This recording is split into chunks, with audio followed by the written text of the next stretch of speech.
ನಿಜ ರೀ. ನೆಲ ಜಲ ಭಾಷೆ ಅಂತ ಬಂದಾಗ ಅಸ್ಮಿತೆಯ ಪ್ರಶ್ನೆ ದೊಡ್ಡದಾಗಿ ಸದ್ದು ಮಾಡುತ್ತೆ. ಅದೇ ರೀತಿಯಾಗಿ ಹಲವು ದಶಕಗಳಿಂದ ಬಹಳ ಚರ್ಚೆಯಲ್ಲಿರುವಂಥ, ಸಂದಿಗ್ಧತೆಗೆ ಸಿಕ್ಕಾಕೊಂಡಿರುವಂಥ ವಿಚಾರ, ಧರ್ಮ ಸಂಕಟದಲ್ಲಿರುವಂಥ ವಿಷಯ ಅಂತ ಹೇಳಿದರೆ ಅದು ನಮ್ಮ ನಿಮ್ಮೆಲ್ಲರ ಜೀವನಾಡಿ. ಅದರಲ್ಲೂ ದಕ್ಷಿಣ ಕರ್ನಾಟಕದ ಜೀವನದಿ, ಜೀವನಾಡಿ ಕಾವೇರಿ. ಈ ಕಾವೇರಿ ವಿಚಾರಕ್ಕೆ ಸಂಬಂಧಪಟ್ಟ ಹಾಗೆ ಪ್ರತಿ ಸಮಯದಲ್ಲೂ ಕೂಡ ಕಾವೇರಿದ ವಾತಾವರಣವೇ ನಿರ್ಮಾಣವಾಗ್ತಾ ಇದೆ ಅನ್ನೋದಕ್ಕೆ ಪೂರಕವಾದಂಥ ಸುದ್ದಿ ಈಗ ನಿಮ್ಮ ಮುಂದೆ. ಎಸ್, ಬಹಳ ಇಂಪಾರ್ಟೆಂಟು. ಇದೇ ಆಗಸ್ಟ್ 13ಕ್ಕೆ ಕರ್ನಾಟಕ ಬಂದ್ ಆಗುವ ಎಲ್ಲ ಲಕ್ಷಣಗಳಿದ್ದಾವ ಅನ್ನುವ ಪ್ರಶ್ನೆ ಈಗ ಉದ್ಭವಿಸಿದೆ. ಕನ್ನಡ ಸಂಘಟನೆಗಳಿಂದ ಕರ್ನಾಟಕ ಬಂದ್ ಬಹುತೇಕ ಖಚಿತ ಅಂತ ಹೇಳಲಾಗ್ತಾ ಇದೆ. ಕಾವೇರಿ ವಿಚಾರವಾಗಿ ಕನ್ನಡ ಸಂಘಟನೆಗಳೆಲ್ಲವೂ ಕೂಡ ಒಂದಾಗಿದ್ದಾವೆ. ಕಾವೇರಿ ನೀರು ಉಳಿಸಲು ಕನ್ನಡಿಗರು ಕೆರಳಿದ್ದಾರೆ.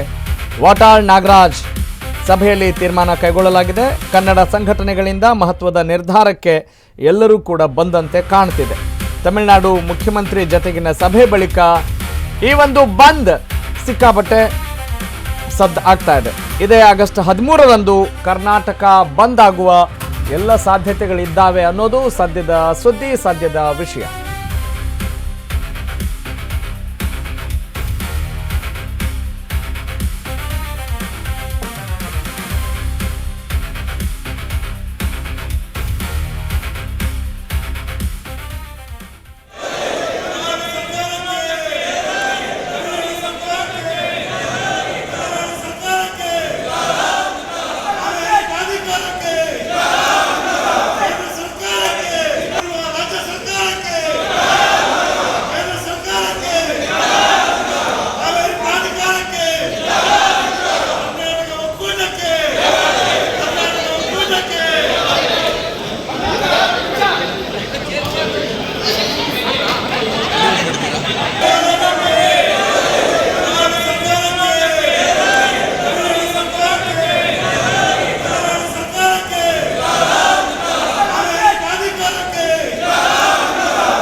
ಮುಂದಿನ ದಿನಗಳಲ್ಲಿ ನಮ್ಮ ಮಕ್ಕಳಿಗೆ ಕಾವೇರಿ ನೀರನ್ನ ಉಳಿಸ್ಕೋಬೇಕಾದ್ರೆ ಮಾನ್ಯ ಮುಖ್ಯಮಂತ್ರಿಗಳು ಬಂಗಾರಪ್ಪನವರ ಹಾದಿಯನ್ನು ಹಿಡಿಯೋದ್ರ ಮುಖಾಂತರ ಸುಗ್ರೀವಾಜ್ಞೆಯನ್ನ ತಂದು ನೀರನ್ನ ನಿಲ್ಲಿಸುವಂತ ಕೆಲಸ ಮಾಡಬೇಕು ಅನ್ನುವಂಥ ಒತ್ತಾಯವನ್ನ ಮಾಡ್ತೀವಿ.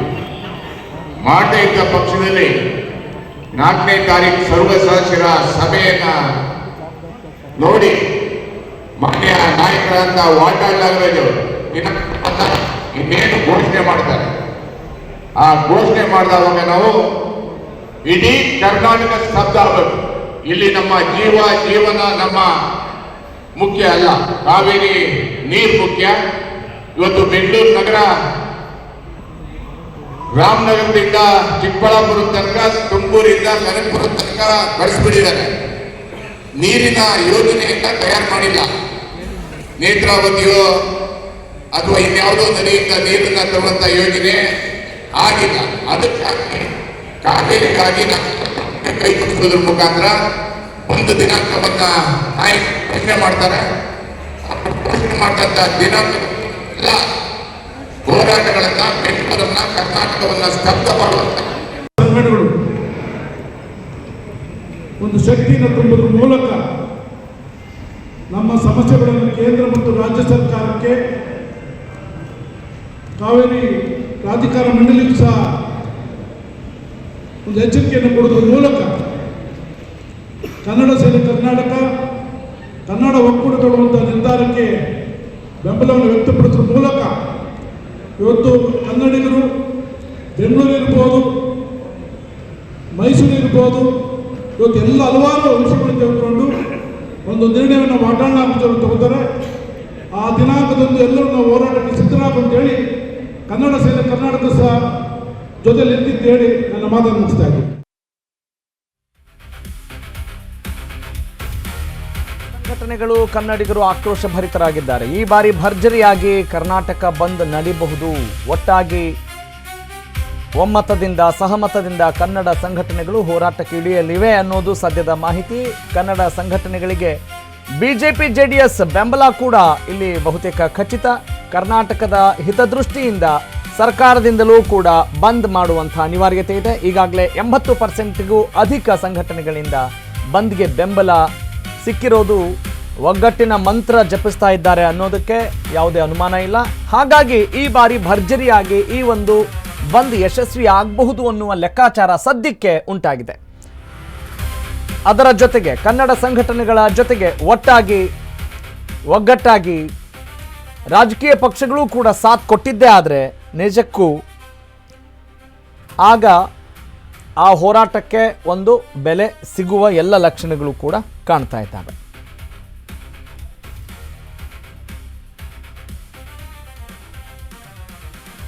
ಎಸ್, ಏನು ಸಮಾಚಾರ? ಯಾವಾಗಲೂ ಕಾವೇರಿ ಡಿಸ್ಪ್ಯೂಟ್ ಅಂತಾನೆ ಹೇಳ್ಕೊಂಡು ಬಂದಿದ್ದೀವಿ.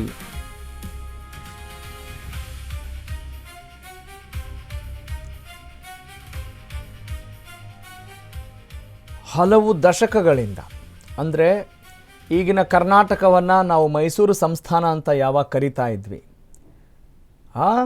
ಅಲ್ಲಿಂದ ಹಿಡಿದು ಮೆಡ್ರಾಸ್ ಅಂತೇನು ಕರಿತಾ ಇದ್ವಿ, ಚೆನ್ನೈನ, ತಮಿಳ್ನಾಡನ್ನ ಅಲ್ವಾ, ಇದು ಯಾವಾಗ ಸಮಸ್ಯೆ? ನಮಗೆ ಸಮಸ್ಯೆ ಆಗೋದು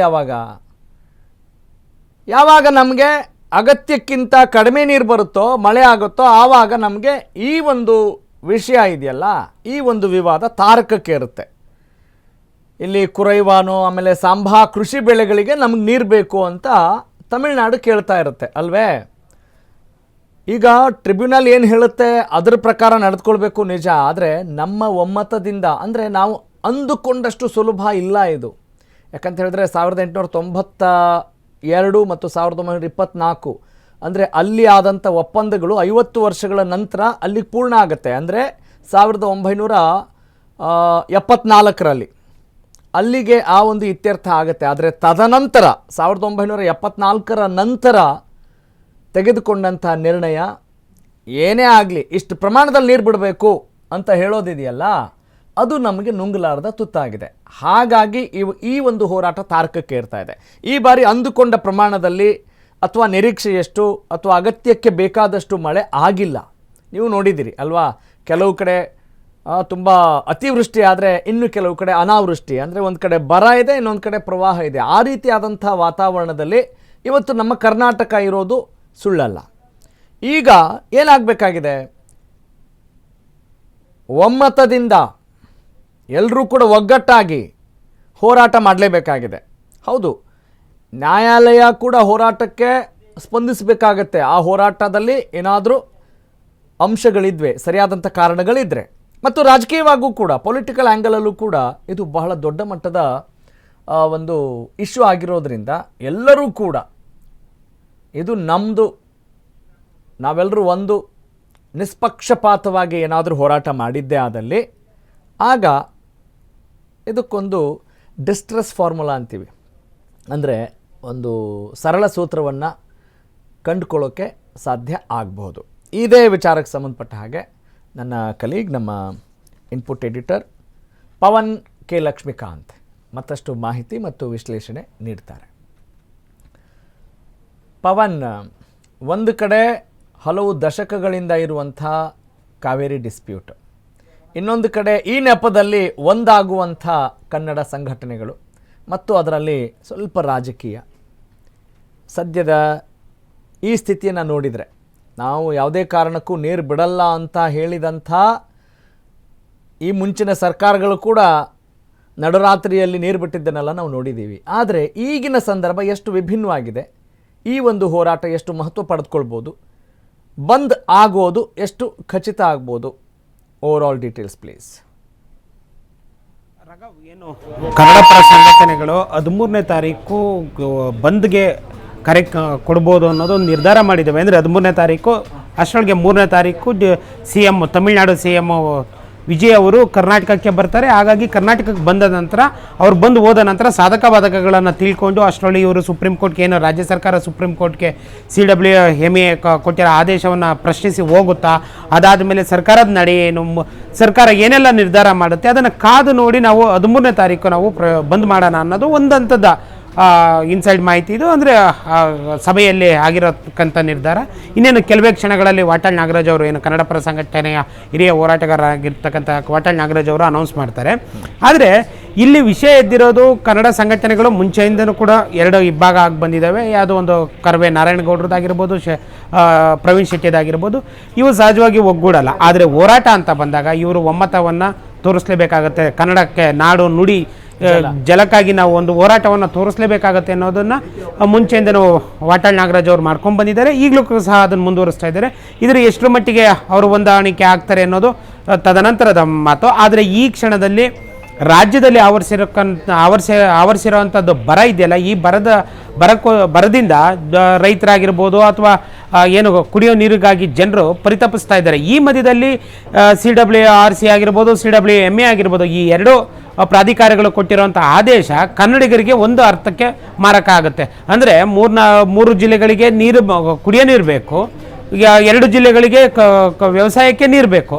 ಈ ಎರಡನ್ನೂ ನಮ್ಮ ಹಿತಾಸಕ್ತಿಯನ್ನು ಅಂದರೆ ಕರ್ನಾಟಕದ ಹಿತಾಸಕ್ತಿಯನ್ನು ಬಿಟ್ಟು ತಮಿಳುನಾಡಿನ ಹಿತಾಸಕ್ತಿಯನ್ನು ಎತ್ತಿಡಿದಿರೋದಿದೆಯಲ್ಲ, ಇದು ಕನ್ನಡಿಗರಿಗೆ ಆಕ್ರೋಶವನ್ನುಂಟು ಮಾಡಿದೆ. ಹೀಗಾಗಿ ರಾಜ್ಯ ಸರ್ಕಾರ ಏನು ಮಾಡುತ್ತೆ ಅಂದರೆ, ಈಗ CWRC ಕೊಟ್ಟ ಆದೇಶವನ್ನು ಪ್ರಶ್ನಿಸಿ CWMAಗೆ ಹೋದರು. CWMA ಕೊಟ್ಟಿರೋ ಆದೇಶ ಅದನ್ನೇ ಕಂಟಿನ್ಯೂ ಮಾಡಿದ್ದಾರೆ. 15 ದಿನ ನೀವು 3,500 ಕ್ಯೂಸೆಕ್ ನೀರು ಹರಿಸಲೇಬೇಕು ಅಂತ ಹೇಳಿದ್ದಾರೆ. ಇದನ್ನು ಪ್ರಶ್ನಿಸಿ ಸುಪ್ರೀಂ ಕೋರ್ಟ್ಗೆ ಹೋಗುತ್ತಾ, ಇದೇನಾಗುತ್ತೆ, ಮುಂದಿನ ನಿರ್ಧಾರಗಳೇನು ಮಾಡ್ತಾರೆ ಅನ್ನೋದಕ್ಕೆ ಕಾದು ನೋಡಬೇಕಾಗಿದೆ. ಯಾಕೆಂದರೆ ಭಾನುವಾರ ಸರ್ವಪಕ್ಷ ಸಭೆಯನ್ನು CM DK ಶಿವಕುಮಾರ್ ಕರೆದಿದ್ದಾರೆ. ಅಲ್ಲೇ ನಿರ್ಧಾರ ಆಗುತ್ತೆ. ಈ ತೀರ್ಪನ್ನು ಪ್ರಶ್ನಿಸಿ ಸುಪ್ರೀಂ ಕೋರ್ಟ್ಗೆ ಹೋಗ್ತಾರಾ ಅನ್ನೋದೊಂದು ಪಾಯಿಂಟ್ ಆಗುತ್ತೆ. ಈ ಮಧ್ಯೆ CMಗೆ ಇನ್ನೊಂದು ಬ್ಯುಸಿ ಇದೆ. ಪಾಪ ಅವರಿಗೆ ಯಾವುದು ಸಚಿವ ಸಂಪುಟ ವಿಸ್ತರಣೆ ಆಗ್ತಾ ಇಲ್ಲ. ನಿನ್ನೆವರೆಗೂ ಟಿಕಾಣಿ ಹೂಡಿದ್ರು, ಈಗ ಬಂದಿದ್ದಾರೆ. ಈಗ ರಾಜ್ಯ ಸರ್ಕಾರ ರಾಜ್ಯದ ಜನರ ಹಿತಾಸಕ್ತಿಯನ್ನು ಕಾಯೋದಕ್ಕೋಸ್ಕರ ಏನೆಲ್ಲ ಮಾಡುತ್ತೆ ಅನ್ನೋದನ್ನ ಕಾದು ನೋಡಬೇಕಾಗಿದೆ. ರಾಘವ್, ನಿಜ.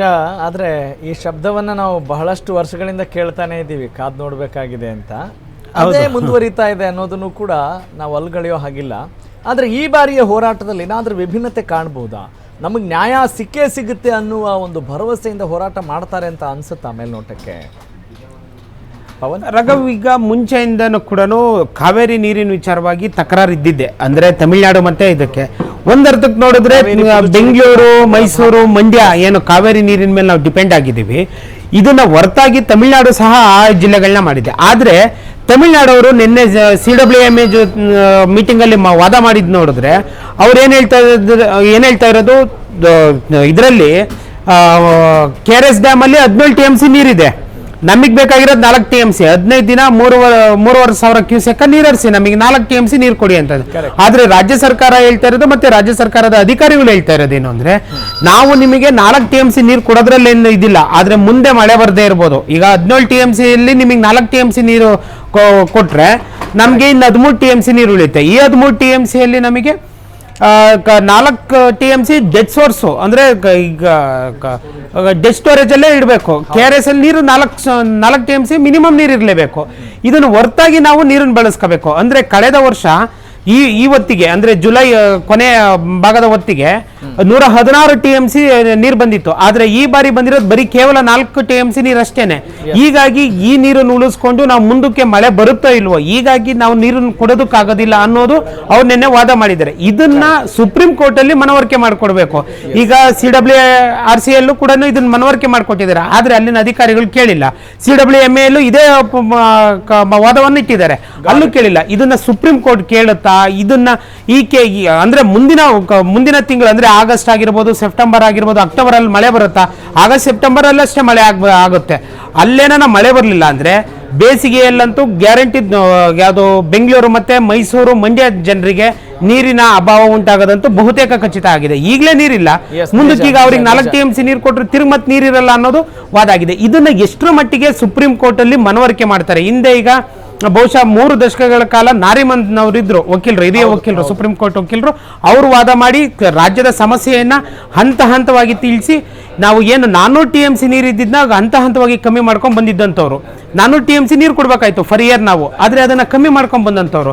ಇದನ್ನ ಯಾವ ಮಟ್ಟಿಗೆ ಈಗಿನ ಲಾಯರ್ಗಳಾಗಿರ್ಬೋದು, ಈಗಿನ ಸುಪ್ರೀಂ ಕೋರ್ಟ್ ವಕೀಲರಾಗಿರ್ಬೋದು, ಇವರು ಕನ್ವೆ ಮಾಡ್ತಾರೆ ಅನ್ನೋದ್ರ ಮೇಲೆ ರಾಜ್ಯ ಸರ್ಕಾರದ ನಿರ್ಧಾರಗಳು ನಿಂತಿರ್ತವೆ. Raghav, got it, thank you Pavan.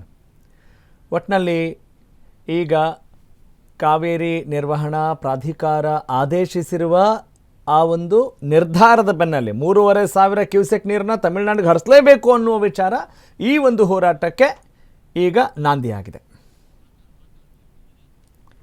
S, Vatal Nagaraju ಮಾತನಾಡಿದ್ದಾರೆ, ಬನ್ನಿ ಕೇಳಿಸ್ಕೊಳ್ಳೋಣ. ಮನುಷ್ಯರು ಜೀವ ಮಾಡ್ತಕ್ಕಂಥವ್ರು, ಒಬ್ಬರಿಗೊಬ್ಬರು ಯುದ್ಧ ಮಾಡ್ತಕ್ಕಂಥದ್ದಲ್ಲ. ಆದರೆ ತಮಿಳುನಾಡಿನವರು ಮೊದಲಿಂದಲೂ ನಮಗೆ ತೀವ್ರವಾದಂಥ ತೊಂದರೆ ಕೊಟ್ಕೊಂಡೇ ಬಂದಿದ್ದಾರೆ. ನಾವು ತಮ್ಗೆ ಹೇಳೋದಾದ್ರೆ 1967ರಲ್ಲಿ ನಾನು ಮೊದಲನೇ ಅಸೆಂಬ್ಲಿ ಮೆಂಬರ್. 1967 ನೀವು ಹುಟ್ಟೇ ಇರಲಿಲ್ಲ. 1967ರಲ್ಲಿ ಅಸೆಂಬ್ಲಿ ಮೆಂಬರ್, ಬಹುಶಃ ನೀವು ಯಾರು ಹುಟ್ಟಿರಲಿಲ್ಲ.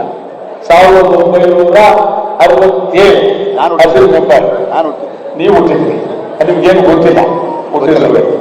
ಆಮೇಲೆ ನಿಜಲಿಂಗಪ್ಪನವರು ಅಧ್ಯಕ್ಷರು, ಒಬ್ಬ ಮುಖ್ಯಮಂತ್ರಿ ಆ ದಿನಗಳು.